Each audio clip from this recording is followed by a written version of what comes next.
Hi guys, and welcome back to my YouTube channel. I'm literally just chilling, like I've not got shoes on or anything, and I'm just kind of snuggled into my chair because I plan on chewing your ear off for hopefully the next like 15 minutes. I don't want this video to be longer than that. But the other day I was thinking about how I got to this point. So how I got to this point where I'm on YouTube and it's my full-time job and I'm blogging and stuff like that, and I thought that that's actually quite an interesting process because you hear a lot about people that, you know, are really academic in the world and they do really well and they excel at everything and they know that they want to go and be a doctor, for example, and they work their whole life to go and get that. But there are also people like me in the world that when I was at school, I didn't know who I wanted to be. I think right up until I was like 21, I didn't know what I wanted to do with my life, where I wanted to go.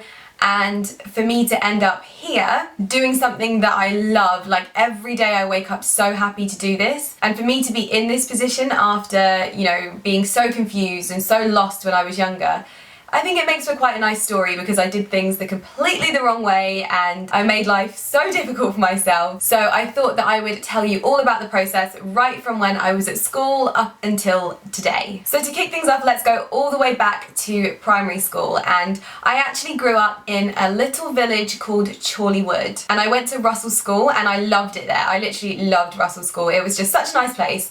And I did my 11 plus. I wasn't that great at exams then and I didn't like overachieve in them or anything, but I got into the secondary school that I wanted and that made me happy. I was always very sporty. That's something I should probably note early on. I loved sports day, I loved athletics, I loved rugby, I loved all of the things like that. So I was that sporty child rather than the academic child. The secondary school that I went to was St Clement Danes, also in Chorleywood, and my brother went there as well, so it was really nice. I felt like I was going in with a little bit of safety with my brother there, even though he never protected me. My brother was very much like, you have to learn to sort things out yourself, and I'm actually quite glad that he was like that because I would have hated to be one of those people that always depended on other people to fight their battles for them. He made sure I had a really thick skin, and my God, was I gonna need it at that school. The first few years were great. I was on the athletics team and sometimes I was in some of the like top sets. I think I was in like the top 3 sets in English and things like that, so I wasn't that bad.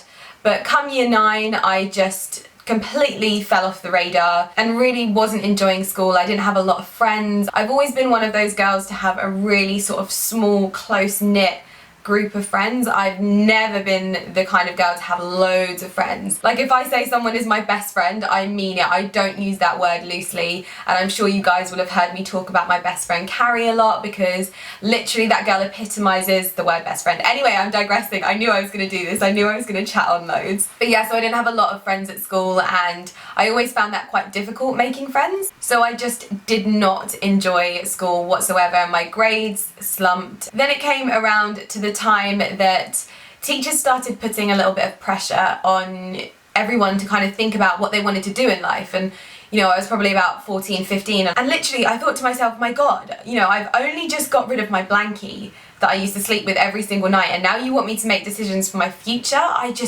I couldn't get my head around it. When I was at school, there wasn't really the guidance, or I at least didn't experience it. I didn't really try in my GCSEs at all. I think I got like a B in some things and then a lot of C's, and let's not think about the rest. I enrolled at beauty school in Cheshire and I went there for a year until I realised that actually this wasn't really me either and it wasn't what I wanted to do. I love beauty now, but I didn't want to be doing it on other people. I kind of wanted to be doing it on myself, so here we are.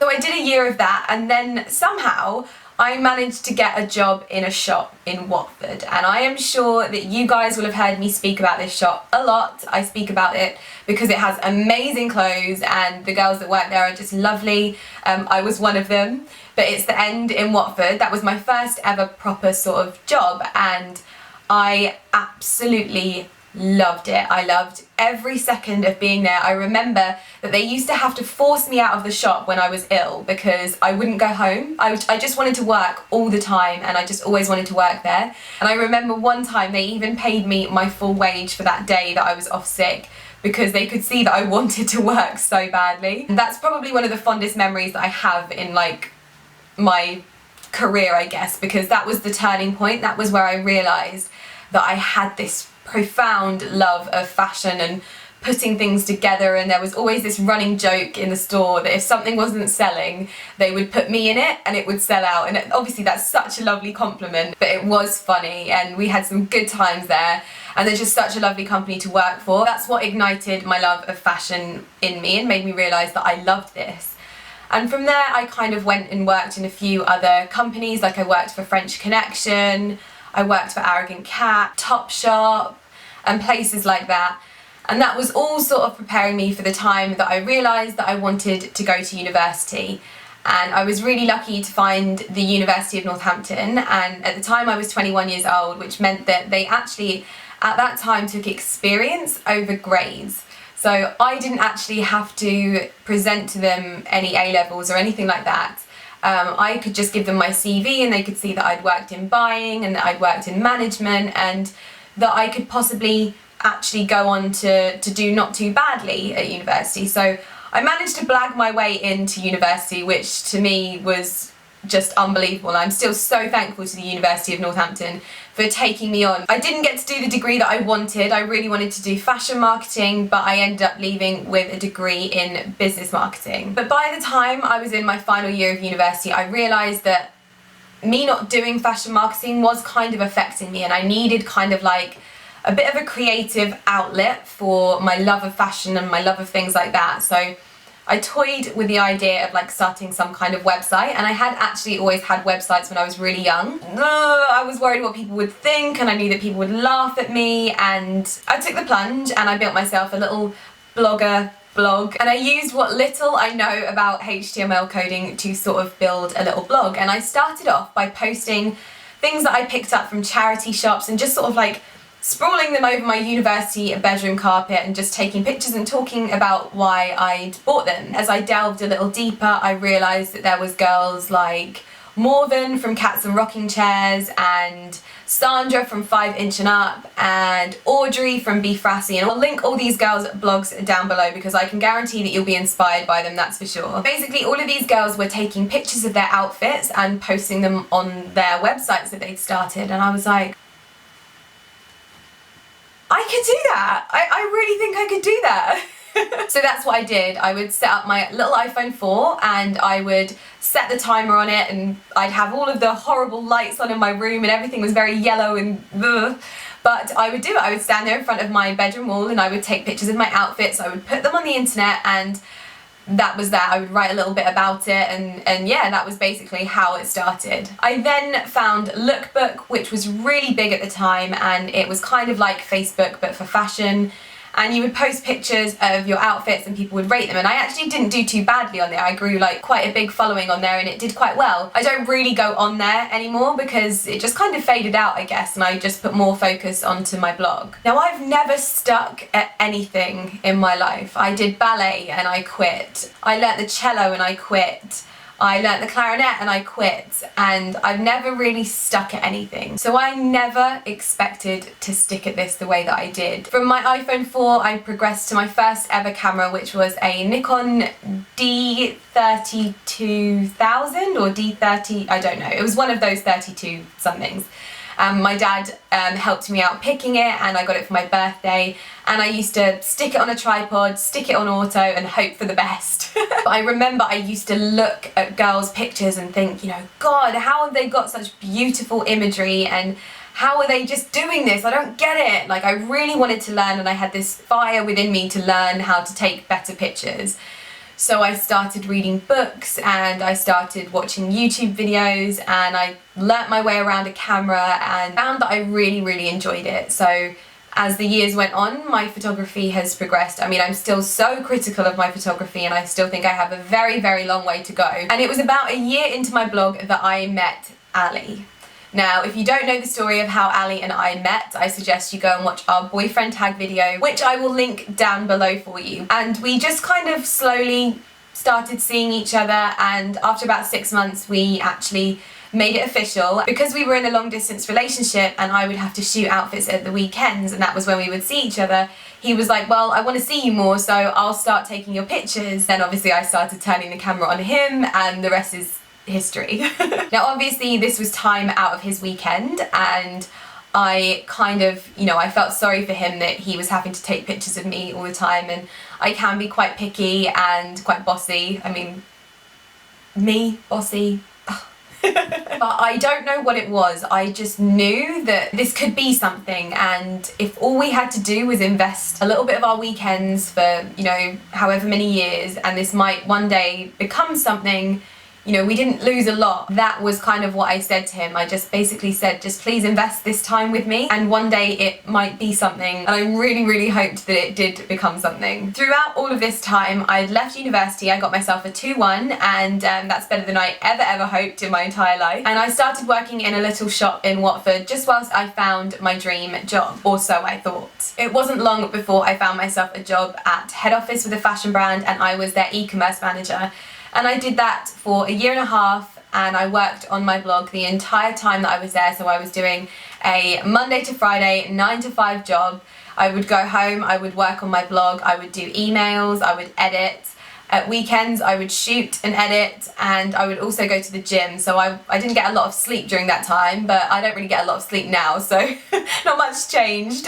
Then it got to a point where my blog was actually not doing too badly, and I was getting to collaborate with some really cool brands on some really cool projects, and it was taking up more and more of my time. So I went part-time at my job, and then eventually I left, which was a really scary notion, because I didn't live at home with my parents. I had no one to sort of catch me if this didn't work.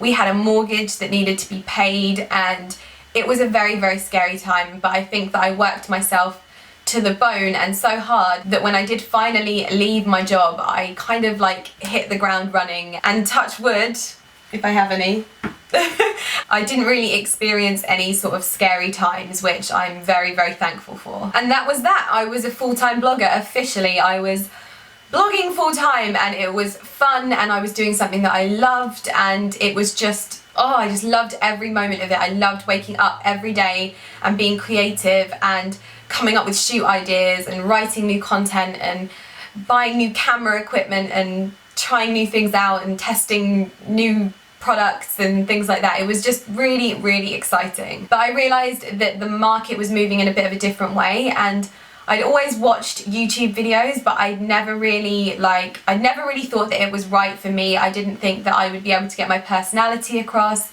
I didn't think that it was the kind of personality that was suited to YouTube. I was quite self-critical, and I put it off for a very long time, until one day I went to the Gleam Halloween party. Just people kept saying to me there, you should be on YouTube, you should be on YouTube. And I was like, do you know what, I'm just gonna do it. I'm just gonna see how it goes. And that's what I did. I bought a ring light off of Amazon, and I set it up in the hallway downstairs before I had this little filming setup. I filmed my first YouTube video, and I'll never forget the response to that video. I sat on the sofa and I cried, because no one had ever heard me talk, no one had ever heard my mannerisms and anything about like my personality unless they'd met me in person. The whole like internet hadn't seen me, they hadn't seen my personality, and I just had such a warm reception. What I hadn't thought of was actually what I wanted to do on YouTube and how I wanted to approach YouTube, because it is important to know the market that you want to appeal to before you start. I didn't take it very seriously, and it wasn't regular content, and yeah, I didn't apply myself to it until about January of this year. And I wanted to be a 27-year-old woman, and I wanted to talk about all of the things that I loved, whether that was a £2,000 handbag or a £2 eye cream. Like, that was what I wanted to do. I wanted to talk about the things that I loved, and I also wanted to talk about my experiences. So I made sure that my videos were in line with who I was, because we're quite similar. And from that moment, it was just kind of like a whirlwind, and the response was just insane, and I still struggle to get my head around it today. I can't believe that 6 months ago there was like 15,000 of you, and now we're approaching 200,000. Like, it literally boggles my mind, and it is the most incredible and humbling thing that I think I've ever done. And making videos and connecting with you guys, just, is like a gift that keeps on giving. It never gets old, and whenever I think of a video like I did with this one, I'm like, oh my god, I can't wait for them to see this, or I can't wait for them to watch, I can't wait to hear what they think. But it's definitely never been about building numbers here. If it was, I would have been collaborating with everyone, and I have only ever done one collab when I was like on 10,000 subscribers like a year ago, because I was more focused on who was watching my videos and not how many. So it's very, very exciting to know that I have so many incredible and inspiring like-minded women, and some men as well. I see you 4%.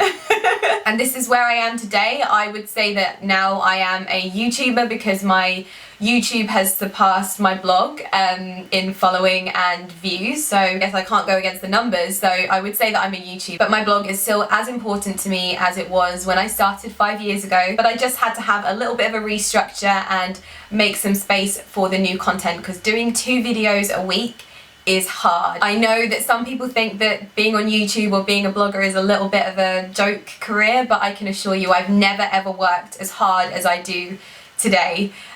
Sometimes I'm up until 2 in the morning finishing off blog posts. Sometimes my stress levels are through the roof, and I love every minute of it, but it is hard. But it's a good kind of hard, because when you love something, you just do it. There's no sort of two ways about it. So this video was really important for me to make, because I know that there could be a lot of people that are out there right now not knowing what they want to do with their lives, and I wanted you to know that once upon a time, that was me. I didn't know where I wanted to go in my career. I didn't know the person that I wanted to be, and that's okay, because sometimes it takes people a little bit longer to find out their purpose in life, or their loves and their passions, and you can find it out when you're 10, or you can find it out when you're 21, or even when you're 40. Sometimes life isn't what we expect it to be. It doesn't make it wrong, and I just hope that if there is anyone that was feeling like I was, that basically this video makes you realise that just because you don't know now doesn't mean you never will. Now that I've reached the end of this video, I'm thinking that there's probably going to be a lot of questions about this. So if you do have questions, let me know in the comments below, and if there's enough, maybe I'll do a little bit of a Q&A on the subject as well, because I find this subject fascinating, and I'm sure that there are lots of other people that find it fascinating as well. So yeah, pop any comments that you have in the comments section down below. But I hope that you enjoyed this very different and chatty video. It's probably going to be quite long-winded because I've already been filming for half an hour. My throat hurts. I've popped any links to blogs or channels or God knows what in the description box below, so if you did want to check any of them out, you can find them down there. Also, this top is down there, and the lipstick that I'm wearing, which is a new liquid lip from Clinique, and it's in Cake Pop. If you liked this video, please don't forget to give it a big thumbs up. Hit the subscribe button down below for 2 videos a week, and I will see you in my next one. Thanks for watching. Bye!